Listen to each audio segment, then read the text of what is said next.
Hello, everyone. Welcome back to the Tango Simplified Learning series. And today we are going to pause our exploration of different vocabulary and tango figures to talk about embrace technique. A lot of you have commented that you would like a separate lesson just on that. So I'm going to talk about embrace technique for open embrace, and then we'll touch upon close embrace technique as well.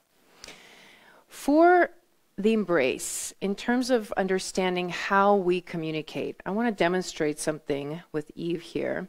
So if I just take this experimental embrace, let's say, or we're just holding hands, how am I going to use this structure to communicate with my partner? And for this, we have to do something very specific together. That's why they say it takes two to tango. We're going to use force to communicate something. And the way I'm going to do this is I'm either going to apply a compression force, so I'm going to compress towards my partner, or I'm going to use tension. I'm going to pull away from my partner. So here, very subtly, you can tell that Eve is mirroring me. So when I come forward towards her, she comes towards me, and what's created between us is a little bit of a load through the arms.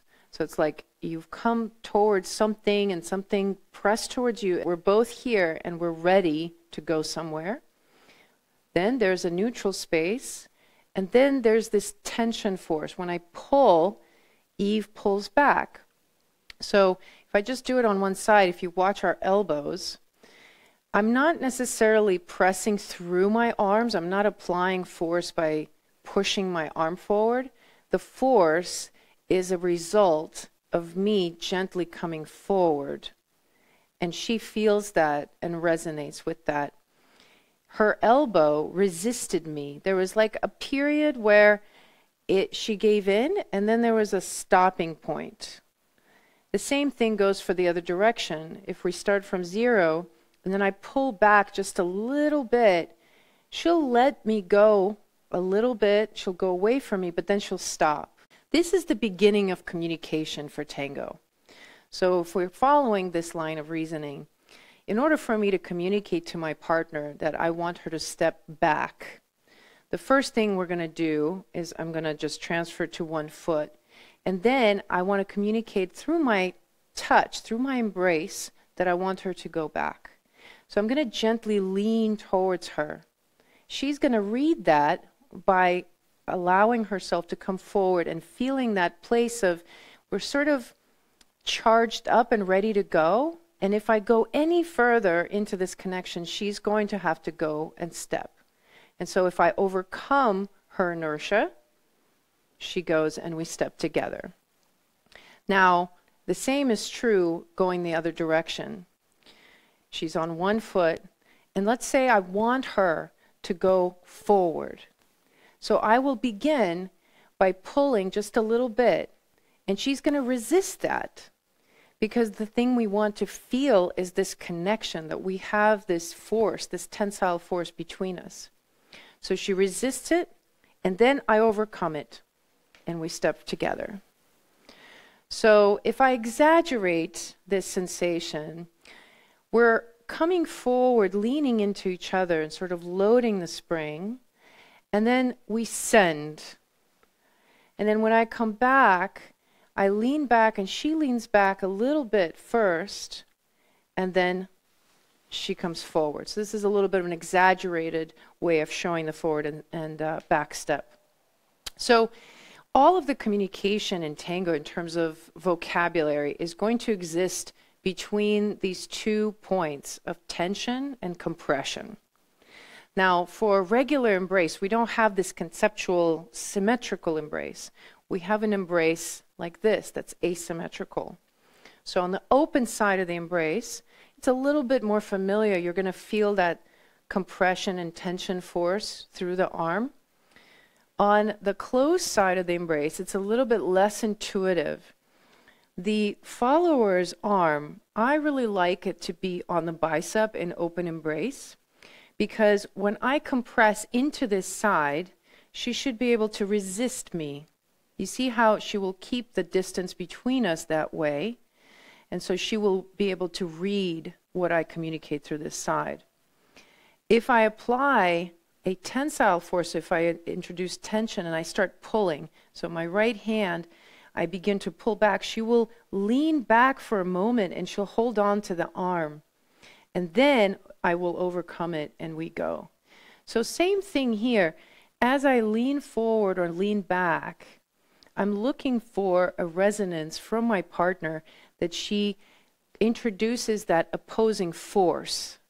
And it's through the feeling of those opposing forces is how we interpret where we go around each other. So, in action, for an open embrace, as I'm about to start going, the first thing that I'm going to do is I'm going to show my partner where I'm going, and she resonates through the embrace. I then overcome this inertia, and then we walk. Now, once we're walking, I don't have to feel any sort of pressure back. So this is something that is a point of confusion for some followers sometimes, because they end up pressing forward the whole time. I liken this experience to if you have a really heavy cart when you're shopping and you have to get it going, the first push that you have to do is quite forceful, right? You have to get it off into its journey, this momentum, right? But then once you get it going, it just goes. And so that's kind of how you want to think of it, is you communicate that first impulse, and then you don't have to work very hard. From then on, you and your partner are holding that container of the embrace for as long as it's needed until something different is introduced. So here I am. I begin by gently leaning forward. My partner leans towards me. She tells me that she's right there. I can feel her weight. I overcome, and then we're walking together. And then let's say now I'm going to do that forward back side step. So I did the forward. I'm about to go back. So I'm going to go back and I'm going to connect to her. She's going to pull back just a little bit. Step with me. Side and side. So I want you to see the quality of this step from this angle. I go forward, and then on this back, she's going to connect to me. You see, I'm already slightly pulling back. She hasn't gone yet. This is really nice because now we're going to step together. If she doesn't do that, which is a very common mistake that followers make, that once there's this feeling of pull, the follower goes automatically. They don't wait. They don't introduce that resistance in the opposite direction. And yeah. So do you see how I fell towards her? One more time. You see how I closed the distance, right? So in order for that not to happen, when I feel her start pulling me, I resist in the opposite direction. And then when she goes, we step together. So this is a very important part of the embrace technique for open embrace, to make sure that the steps that you're taking are measured correctly. Both partners have to be aware that there's this conversation going on in the embrace. The last piece about the embrace technique that I want to give you, an open embrace, is going to the open side of the embrace. In the open side of the embrace, when I introduce this circular direction, I'm going to be pulling on this point here. So same thing applies. As I begin to pull, I want to feel a little bit of resistance. And once that resistance establishes there, we will keep it for as long as the turn continues. So as I turn, Eve knows exactly where to step based on this tension here. She could close her eyes and step exactly in front of me because she's keeping this tension steady. Okay? Once I'm done with the turning, the way I will communicate to her to do something different is, again, I will go to the embrace and I will show her. So for example, if she's walking around me and I'm feeling that tension that she's giving me, I interrupt that tension to communicate something different. Yeah? So once again, these tensile forces and compression forces, actual sort of weight-bearing sensations in your body, that's what we use to communicate through the embrace. Lastly, for close embrace, you're not going to be relying so much on the arms because most of your communication is happening through the torso. But I'm still going to be applying the same principles. So for example, here, when I'm ready to go, I'm going to slightly lean into my partner and she's going to lean into me. And this feels so nice. This is what the moment that we're actually connected. And then I want to feel that as we walk. So I'm feeling her connecting to me as I walk forward. And it's as if at any point where I would fall all over, she would not let me, right? Like if I were to fall on her, she can support my weight, and I can do the same for her. And that's how we connect through the close embrace. In close embrace also, I will finish with this little bit of a stylistic preference, but also kind of a functional tip that I encourage you to explore. As a follower, sometimes you might dance with somebody and they're really tall, and so your arm might fall in close embrace somewhere around here. So it sits more on top of the arm here. A lot of times what ends up happening is that there will be tension through that arm, and what happens is that you end up pinching the leader's arm, and it's very, very hard to dance with. It's one of the most difficult things to work with as a leader, from lots of experience dancing with this kind of embrace.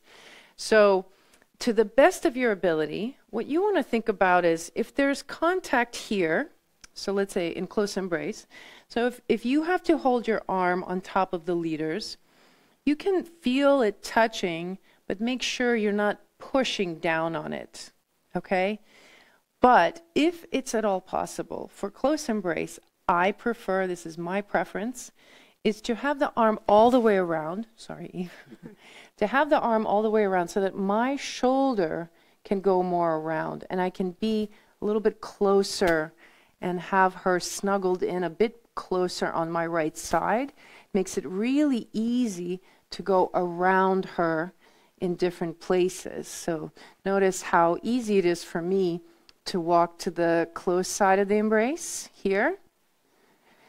And if her arm was more down here, notice I can't make it past her because the arm is pretty much locking that angle. So I might have opened a Pandora's box with all of these details of close embrace. Let me know what other questions you have, or if you want me to clarify on any of the things that I've been talking about in this lesson. And we'll see you next week. Ciao.